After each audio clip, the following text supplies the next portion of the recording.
작금에 일어나고 있는 여러 사건이나 정책이나 이런 것을 하나하나 따라가다가 보면은 미로에 빠집니다. 그러나 넓게 봐야 합니다. 멀리서 보면은 큰 그림이 보이죠. 이른바 숲이 보인다 이거죠. 숲 안에서는 숲이 안 보입니다. 그래서 잠시 숨을 돌려가지고 요사이 일어나고 있는 사건들의 점과 점을 선으로 한번 연결해 보겠습니다. 대한민국의 생존은 아직도 보장이 되지 않고 있습니다. 즉 통일을 어떻게 하느냐에 따라서 우리 5천만 국민이 지금과 같은 자유를 누리겠느냐, 아니면 김정은 밑에서 살겠느냐, 이것도 저것도 아니고 계속 지금식으로 내전적 상황에서 스트레스를 받으며 살겠느냐, 이렇게 결정되는 거죠. 결국 통일에 의해서 결정됩니다. 자유통일이냐 적화통일이냐, 아니면 지금과 같은 분단이 오래 가느냐는 거죠. 우리 헌법은 일찌감치 국가 의지로서 자유통일하라고 딱 명시를 해 놓았습니다. 제1조, 헌법 제1조, 대한민국 민주공화국이다.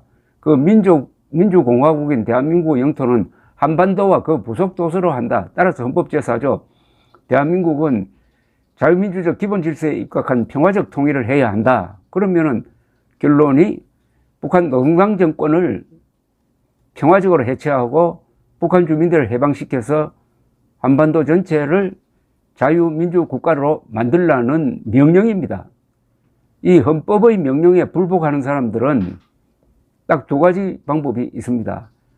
범법 행위를 해가지고 불복하면은 감옥에 가야 되고, 그렇지 않고 나는 그렇게 하기 싫다라고 하면은 저 외국에 가서 다른 나라 국적을 취득하는 게 그게 옳죠. 그래서 한반도의 생존은 제가 이렇게 정리를 합니다.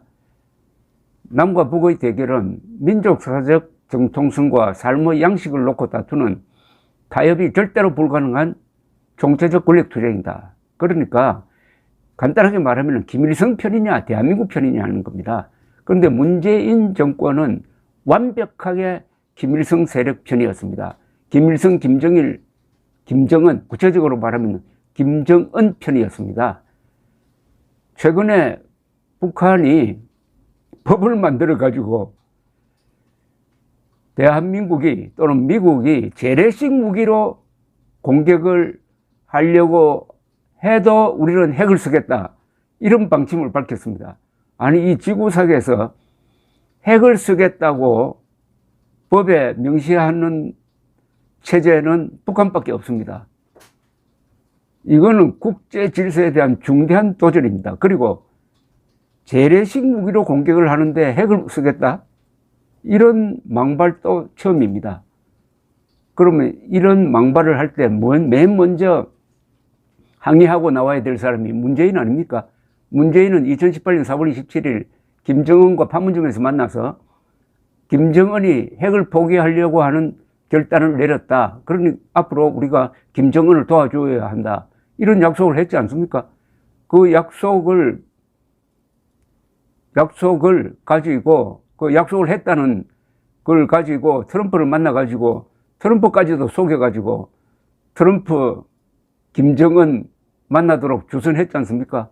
그런데 김정은이 그 약속을 배신하고 저렇게 나오면은 퇴임한 문재인이 한마디를 해야 될 것 아닙니까? 유감이다.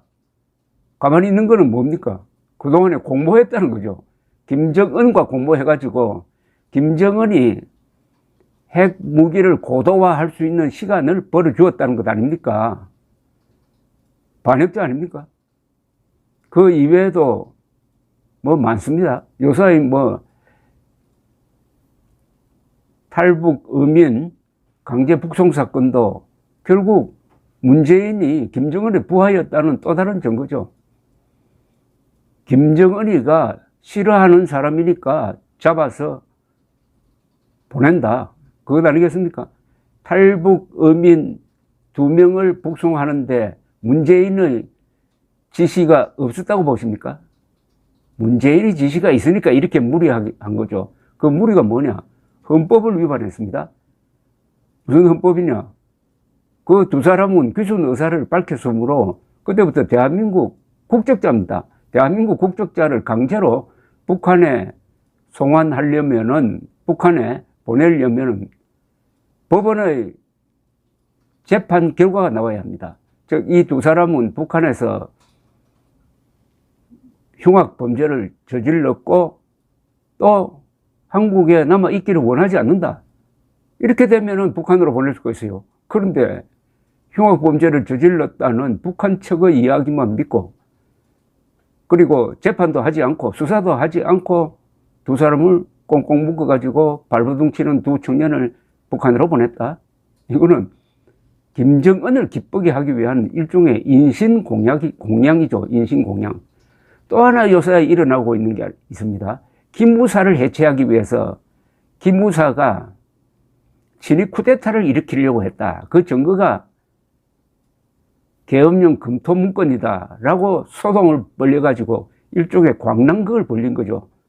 2018년에 JTBC 같은 이런 방송까지 앞세우고 해가지고. 근데 그 결과를 보니까 그 검토 문건이라는 게 쿠데타 문건이 아니고 탄핵 사태로 해서 태극기 세력과 촛불 세력이 충돌할 때, 국가 기능이 마비될 때, 그러면 군은 어떻게 해야 되느냐? 계엄령에 대비한 일종의 검토 계획 문건을 하나 만들어 가지고 있었던 것밖에 없습니다. 뭐 군 부대에 내려보낸 것도 아닌데 그걸 하나 유출시켜 가지고 선동을 해 가지고 요렇게 김무사를 결국 해체시켰습니다. 왜 김무사를 해체시킵니까? 김무사가 그동안에 간첩 잡고 대한민국의 방공 전선에서 제일 앞장섰던 역사적 부대입니다. 그걸 해체시켰습니다. 왜 해체시켰습니까? 김정은을 위한 것 아닙니까? 김정은을 위해서, 김정은을 위한 서비스였죠. 그 과정에서 그 청렴한 이재수 전 기무사령관을 죽음으로 몰고 간 이자가 누굽니까? 문재인 아닙니까? 문재인. 2018년 7월 27일 정부지휘관 회의에서 아직 수사도 시작되기도 전에 김무사의 세월호 유족 사찰은 시대착오적이고 뭐 불법적이고 온갖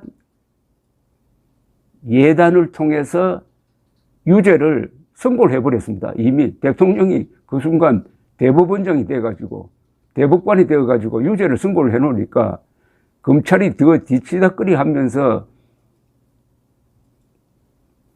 이재수 전 사령관을 몰아붙이다가 결국 이분이 극단적 선택을 한 것입니다. 자, 이렇게 정리를 해보면은 이게 윤석열 정부가 해야 할 일이 딱 정해져 있습니다. 지난 5년 동안 일어났던 이적행위와 반역행위, 이적행위와 반역행위 수사가 제1순위입니다. 그러니까 검찰총장이니까 잘할 것 같아가지고 우리가 대통령으로 뽑은 것 아니겠습니까?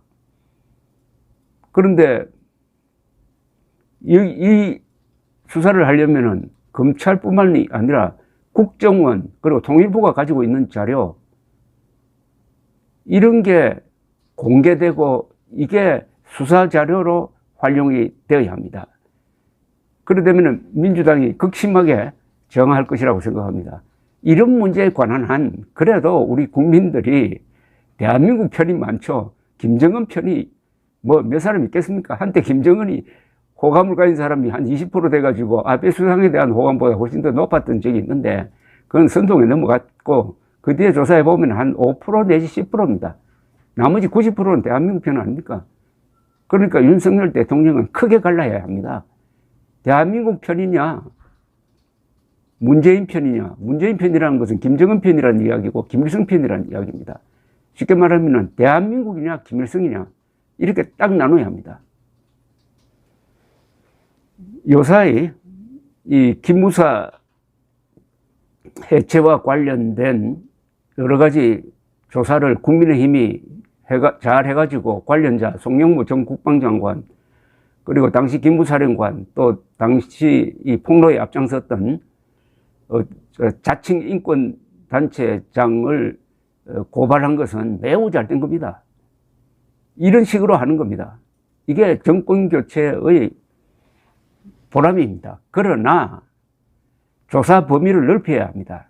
그때 가장 악질적으로 앞장섰던 이 기무사 해체 선동, 계엄령 검토 문건을 마치 신입 쿠데타 준비 문건인 것처럼 앞장섰던 선동 방송, 요거는 수사 대상이면 수사하고 수사 대상이 아니면은 언론단체 많지 않습니까? 언론단체에서 이걸 문제 삼아야 합니다. 아무리 선동을 하더라도 이적 행위와 반역 행위에 언론이 가담하면 안 되죠. 그때부터는 대한민국이 적이 되는 거죠. 특히 JTBC가 그때 어떤 행동을 했는지 이거 까먹으면 안 됩니다. 이것은 언론기관에서 자율적으로 하는 게 좋습니다.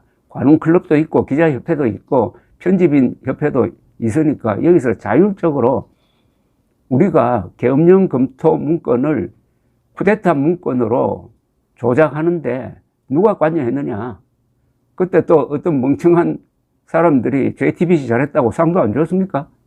그 상을 회수를 하든지 해가지고 이걸로 이 체제 대결의 하나의 전환점을 만들어야 된다고 생각합니다. 한반도의 기본 조건은 민족사의 정통성과 삶의 양식을 놓고 다투는 타협이 절대로 불가능한 총체적 권력투쟁인데, 요약하면 대한민국과 김일성 세력의 대결이고, 문재인은 김일성 세력 편에 서가지고 5년 동안 대한민국을 공격했다는 이야기입니다. 감사합니다.